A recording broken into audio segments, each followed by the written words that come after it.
नमस्कार पेंशनर्स मित्रों, आज 3 बजे के बाद चुनाव आचार संहिता लग जाएगी। चुनावी तारीखों की घोषणा चुनाव आयोग 3 बजे के बाद प्रेस कॉन्फ्रेंस करके कर देगा। सरकार कोई भी अब नई घोषणा नहीं कर पाएगी। जैसा कि हमने पहले कहा था और पहले अनुमान के आधार पर यह बताया था कि 18 महीने का डीए एरियर और फिक्स मेडिकल अलाउंस का तो घोषणा सरकार करेगी ही।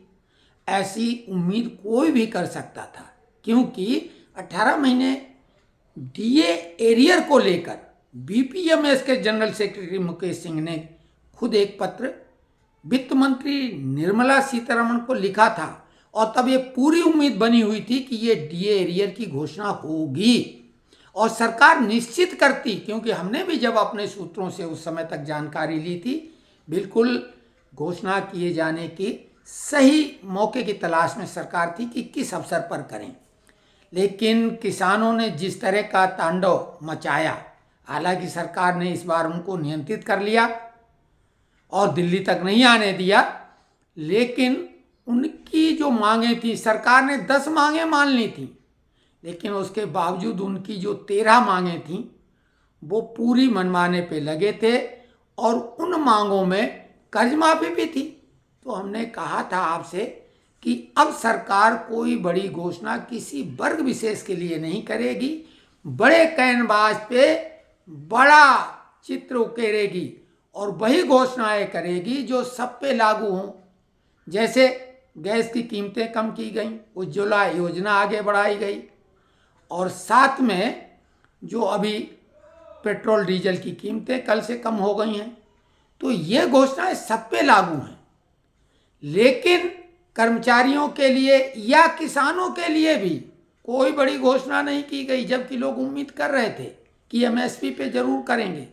हाँ, गेहूं और गन्ना की जो खरीद की कीमत है उसमें कुछ बढ़ोतरी की गई, लेकिन जो एमएसपी की डिमांड किया ऐसा उनके लिए भी नहीं किया। तो कर्मचारी तो नियमानुसार नियम में बंधे हुए अपने ढंग से ही आंदोलन भी करते हैं, तो बहुत ही उनका आंदोलन एक कानूनी दायरे के बाहर जा ही नहीं सकता। लेकिन किसानों का आंदोलन तो कहना ही साहब क्या। तो जब उनकी मांगे नहीं मान पाई सरकार, तो हम लोगों की कहाँ लगेंगी। ये बात हमने आपको बार बार समझाई थी, लेकिन सब कुछ यहीं पे खत्म नहीं हो जाता है। सरकार जो कर सकती थी उसने कर दी, डीए की घोषणा कर दी। हालांकि फार्मूलेटेड था, आचार संहिता लगने पे भी चूंकि सरकार को घोषणा करनी पड़ती है, इसलिए उन्होंने पहले ही कर दी। डीए एरियर भी 2 महीने का, उसकी भी घोषणा हो गई, लेकिन बाकी कोई भी घोषणा उन्होंने नहीं की। जहां तक लोक लुभावन चुनावी घोषणा केवल पेट्रोल, डीजल, सीएनजी और गैस की कीमतों में कम करके सबको राहत दी गई, ये सारे लोगों को एक साथ राहत मिली है। अब रही बात कि हमारे 18 महीने डीए एरियर की बात, तो वो खत्म नहीं हो गया है, वो आगे पीछे चलेगा और इसके लिए अब जैसा हमने वायदा किया हम अपने ढंग से लगातार प्रयास करेंगे, वो प्रयास दिखेगा। और एक बात आपको फिर से बता रहे हैं कि लोग बोले अब नहीं मिलेगा, नहीं मिलेगा। हाँ, अभी नहीं मिलेगा, लेकिन कभी नहीं मिलेगा ऐसा बिल्कुल नहीं कह सकते, क्योंकि सरकार कभी न कभी फिर चुनाव आएंगे या कोई माहौल बनेगा, तब जब कोई कर्ज माफी की बात की जाएगी, तब हमारा ये कर्ज नहीं, हमारा ड्यूज है। ध्यान दो, अगर आर्थिक स्थिति इतनी अच्छी सरकार की है कि वो कर्ज माफ कर सकती है, तो पहले ड्यूज क्लियर करने पड़ेंगे। बस इतनी सी बात। नोशनल इंक्रीमेंट की जो बात है वो कोर्ट की बात है, और हमने जितना डिटेल और जिस तरह का दिया था किसी ने नहीं दिया। फिर से बोल रहे हैं, किसी नेता तक ने ये बात नहीं कही थी। और जितने यूट्यूबर हैं बड़े बड़े, उन्होंने भी ये बोला था, अरे ये क्या हो गया, जिन लोगों ने केस किया उन्हें इसका लाभ नहीं मिलेगा और अप्रैल 2023 के बाद सेवानिवृत्त होने वाले लोगों को मिलेगा कैग के ये जो लेटर का।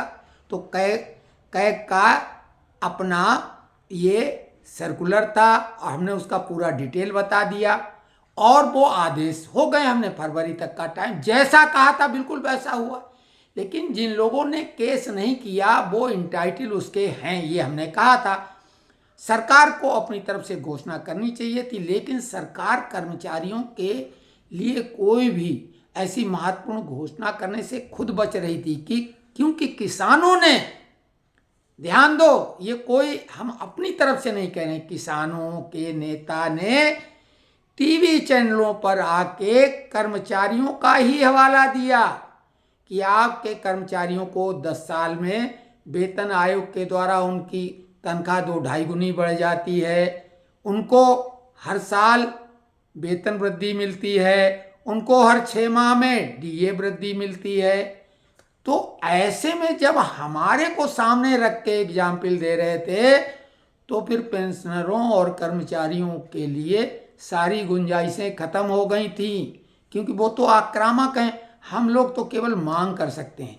दूसरी बात, हमारे जो तथाकथित श्रमिक नेता हैं, बड़े दिग्गज नेता, उनको नेशनल काउंसिल लेवल पर बात करने का जो अवसर मिलता है तब वो क्या करते हैं, जो भी महत्वपूर्ण मांगे हैं उनको सरकार के सामने रखने का मौका होता है।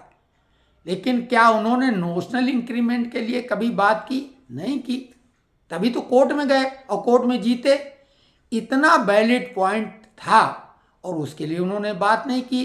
किसी ने हमको बोला कि आप पेंशनरों के मसीहा या नोशनल इंक्रीमेंट के बहुत जानकार है। साहब, जानकार होने से कुछ नहीं होता है।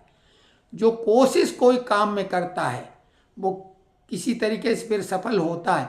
हमने ये कहा था कि सबसे पहले ये मुद्दा हम ही ने उठाया था और लोगों ने तब हम पे ये टिप्पणी की थी कि दीक्षित जी आपको लाभ मिलेगा, तो हमने बताया। तो उन्होंने जिस तरीके का एक तरीके से चेहरे पे भाव लाया था उससे हमें लगा ये सोच रहे हैं कि हम अपने फायदे के लिए करते हैं, जबकि हमने पूरे जीवन में अपने व्यक्तिगत फायदे के लिए कुछ भी नहीं किया। बहुत कुछ ऑफर तक मिले, मना कर दिया। अब इसको बार बार बताने की आवश्यकता नहीं, लेकिन नोशनल इंक्रीमेंट की लड़ाई तो जीती हुई है। पहली बात, जो हमने फरवरी तक का टाइम बताया था वो फरवरी के पहले ही सभी जगह आर्डर इशू हो चुके हैं। हमने ये भी कहा था नोशनल नहीं, ये वास्तविक होगा। नोशनल का मतलब तो काल्पनिक होता है, पूरे लाभ मिलेंगे, वो भी बात सही, वो पूरा कैलकुलेशन किया जा रहा है। अब इसके आगे और क्या, ये बातें और किसी ने नहीं कही। डीए के मामले में जब हम बोलते हैं कि इतने प्रतिशत बढ़ेगी तो डे 1 से और डे लास्ट तक जो होता है हम उसी बात को डटे रहते हैं, वही निकलता है, क्योंकि बहुत साधारण सी बात है। अन्य मुद्दे जो भी हैं, अब किसी मुद्दे पर कोई नई घोषणा संभव नहीं। आज 3 बजे के बाद आचार संहिता लग जाएगी और अब इंतजार करना पड़ेगा दूसरी जो सरकार गठित होगी उसके बाद। और तत्काल कोई ऐसी घोषणाएं कर्मचारियों के लिए नहीं होने वाली, लेकिन जितना मिल गया उसमें संतोष करना पड़ेगा, करो या न करो। हम पे कई लोग जो ठीकरा बोलते हैं, हमारे पास जितनी शक्ति सामर्थ्य है आप समझ लो हम 100% खर्च कर रहे हैं, यही कर सकते हैं। हमें कोई तरीका बताओ, हम इसीलिए बोलते हैं कमेंट्स बॉक्स में लिखो, हम वही बोलेंगे, उसी को आधार बनाएंगे और उसका डिटेल, उसकी बारीकियों को सामने ले आएंगे। लेकिन हमारे बोलने ना बोलने से कुछ बहुत फर्क पड़ने वाला नहीं है, क्योंकि यूट्यूबर तो बहुत कुछ दे देते हैं, ये मिलेगा, ये तोहफा, ये गिफ्ट, ये वो। तो उनके हमसे ज़्यादा उनके सब्सक्राइबर हैं, हमसे ज़्यादा बड़े वो यूट्यूबर हैं, तो बोलने से क्या होता है। लेकिन हम तो वही बोलेंगे ना जो संभव है। भविष्य की संभावनाएं व्यक्त करते हैं, वो हमने भी व्यक्त की हैं और संभावनाएं व्यक्त करनी चाहिए, वही तो मांगे होती है, आगे चल के वो पूरी होती हैं। याद करिए, जो प्रोडक्टिविटी लिंक बोनस है 8.33 की मांग हुई थी। 8.33 का मतलब होता है 1 महीने का वेतन, यानी 30 दिन का बोनस। यहाँ से ये मांग थी और आज बोनस कहाँ तक पहुँच गया, बढ़ते बढ़ते वो मांग पूरी हुई। चौधरी चरण सिंह ने पूरी की थी और उसके बाद बढ़ते बढ़ते रेलवे का तो अब 70 दिनों के इर्द गिर्द रहते ही है कम से कम।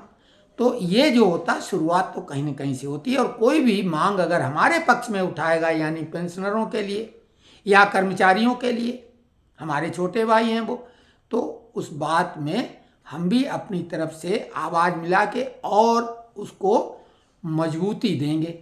ये तो हमारा काम है। हम कोई भी अगर मांग उठाई जा रही है हमारे पक्ष में, हाँ, कपोल कल्पित जो हमें मालूम, ये बिल्कुल हवा हवाई है उसके बारे में हम जरूर टिप्पणी कर देते हैं। जैसे हमने पे कमीशन के लिए कहा था, तो अभी भी लोग यूट्यूबर लगे कि अब वो श्रमिक संगठन सक्रिय हो गए 8वें। अरे मूर्खतापूर्ण बात। अब चुनाव आयोग की घोषणा के बाद में कोई सक्रियता किसी काम की नहीं। हाँ, वो यूनियनें जो अपनी पार्टी के लिए काम कर रही हैं वो भले कुछ स्कोर में 1-2 नंबर जोड़ लें, बाकी अब कुछ नहीं। अब कोई भी मांग करना, कोई आंदोलन करना मूर्खता और बेवकूफ़ी से ज़्यादा कुछ नहीं होगा। हमको भी जो लोग बोल रहे थे कि एक दिन भी गंवाए बिना कोर्ट में चलिए, तो हमने बोला था चुनाव की आपाधापी वैसे ही है जैसे नक्कार खाने में तूती की आवाज़, कौन सुनेगा।